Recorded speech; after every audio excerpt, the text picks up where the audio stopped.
Hey everyone, it's Goti. Sorry, I've been MIA, but I'm back now, and just in time for one of the biggest moments in the Infinity Kingdom competitive calendar. The IBL Playoffs are about to begin. Now, whether you've been following the action since day one, or you're just hearing about the Prime League for the first time, here's the gist of it. IBL, short for Illusion Battlefield Prime League, is where top alliances from all across Infinity Kingdom show what they're really made of. This isn't your regular IB. This is high-stakes, level playing field warfare. There's no VIP stats, no pay-to-win boosts, just strategy, teamwork, and execution. The season plays out over 4 phases.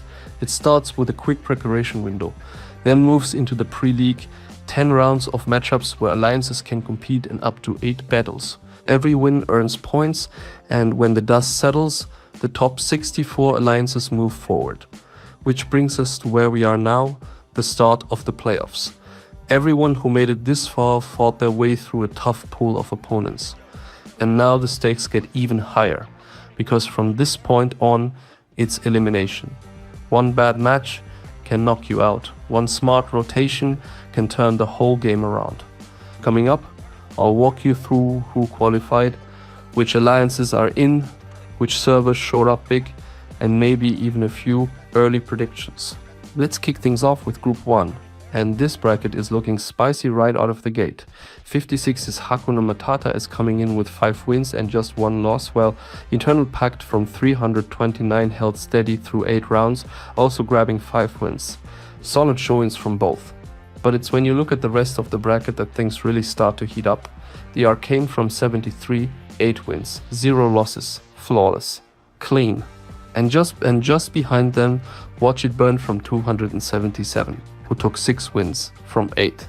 That's a team that can go the distance if they keep their momentum. Dark of Light from 336 and Dragon Heroes from 115 also made it through with solid records, 6 wins for DL, 4 for DH. Veterans from N14 are in that same reliable zone, a strong showing but not quite in the spotlight. The real contest in this group is between the Arcane from 73 and Art of War from 38. Both come from servers with deep pools of competitive players, and both have a long history of dominating the leaderboard. What really sets them apart though is how connected they are. These aren't isolated teams, they're part of broader ecosystems that move players around, share strategy, and optimize across multiple alliances. That kind of coordination isn't just helpful, it's a proven advantage, especially once you hit the playoffs. Group 2 has a few solid competitors in the mix, but there's one alliance here that immediately commands attention, and that's the Snuddle Bunnies from 73. 7 wins, no losses. They've been a staple of the top ranks since as far back as Season 3, and what makes them dangerous is how consistently they perform. They don't just win, they control the pace of a match, force mistakes, and then punish them. If they stay in form, they should make it through this group without too much trouble. Game On from 16 is also sitting undefeated, but with fewer battles played. Honest Loyal Fair out of M14 has shown decent form as well, and Light and Darkness from 340 is right behind with 5 wins. That's a cluster of mid-tier performance that could easily turn competitive if someone catches Buns off guard.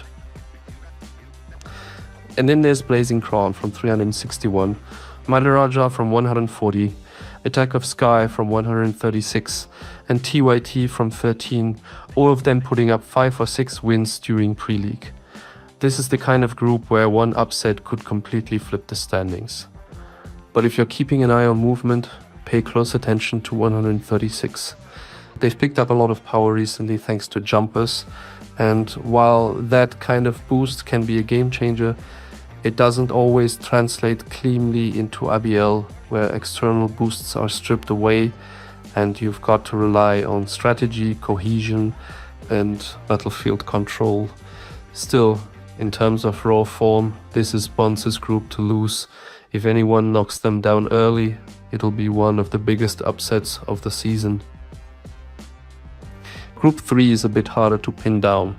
There's plenty of solid performance here, but no clear favorite rising to the top just yet.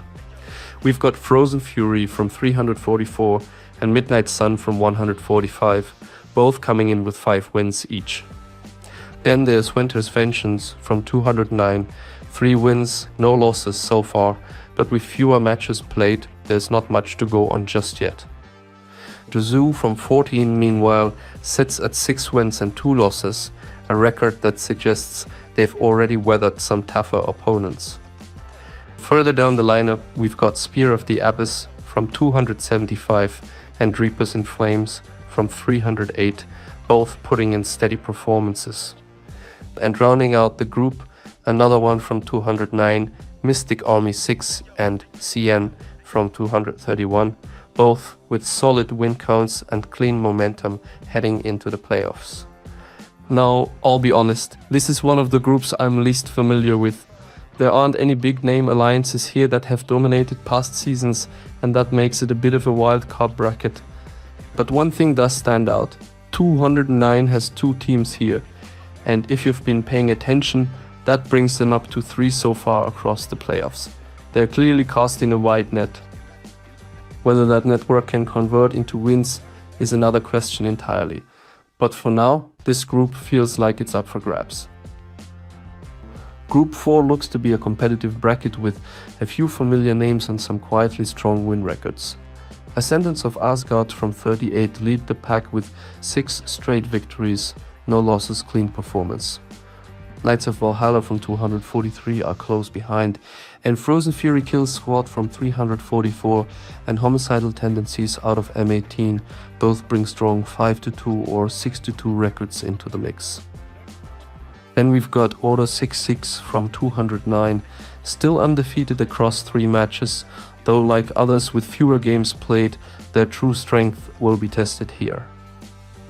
Set on Fire from 357, the Night Guard from 275 and House of Dragons from N20 round out the bracket, all sitting at 5 wins and definitely in the fight.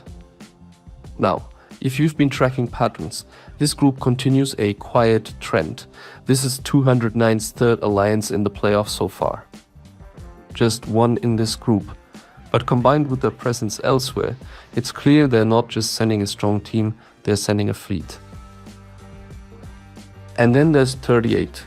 This is their 2nd showing so far, and given how the alliances tend to perform late game, it's likely they'll be pushing hard to make sure at least one of them breaks through to the final stages. With strong contenders on both sides, this is the kind of group where matchups will matter. One bad round and even the favorites could get shuffled down the line.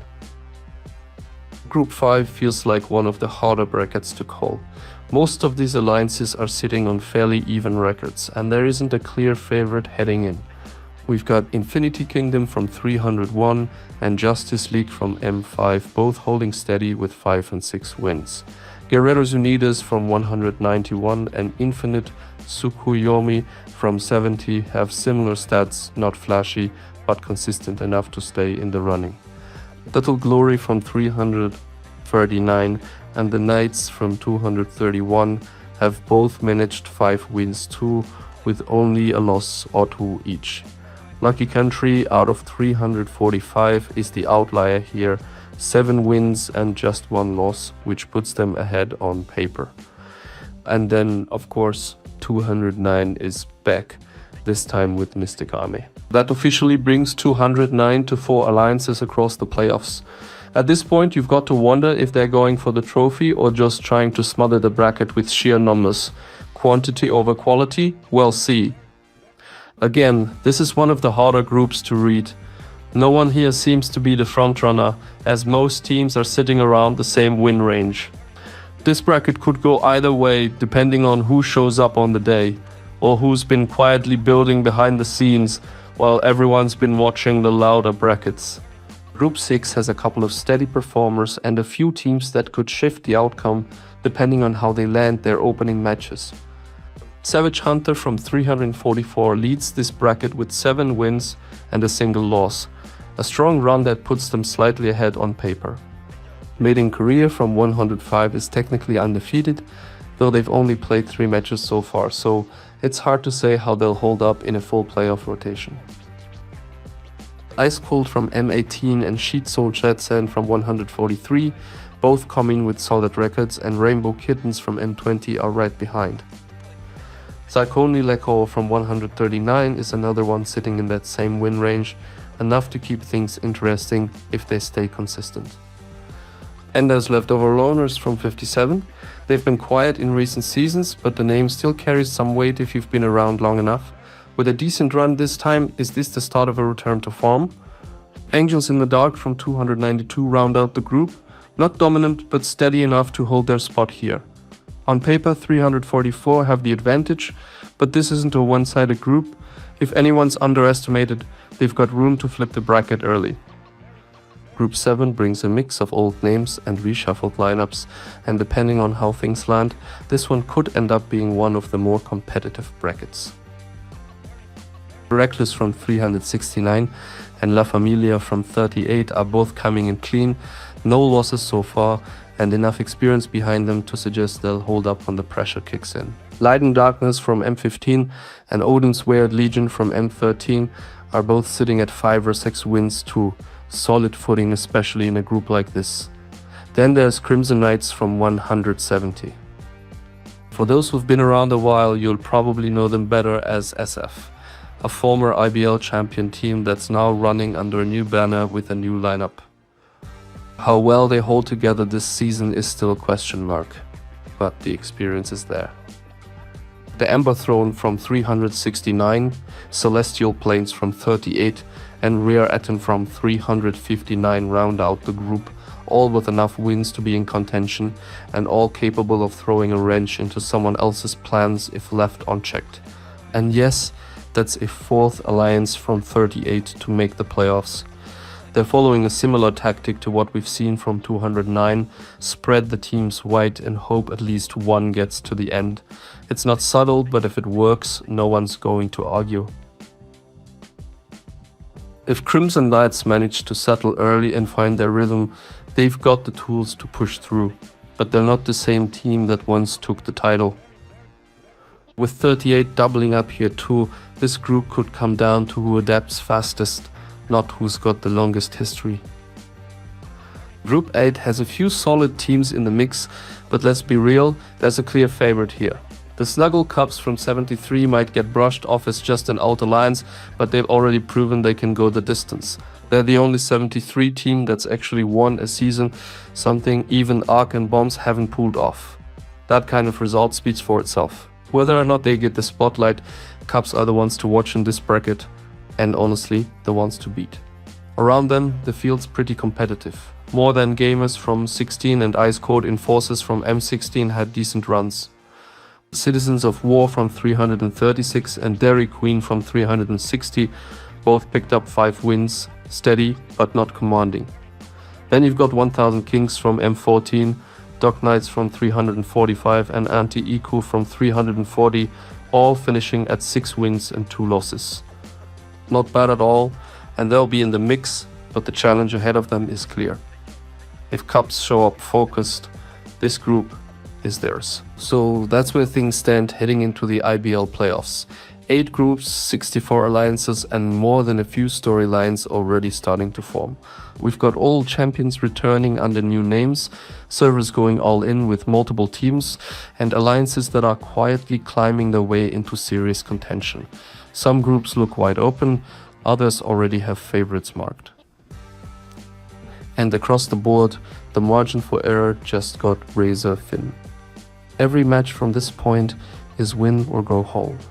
There are no more soft rounds, no more safe picks. So what do you think?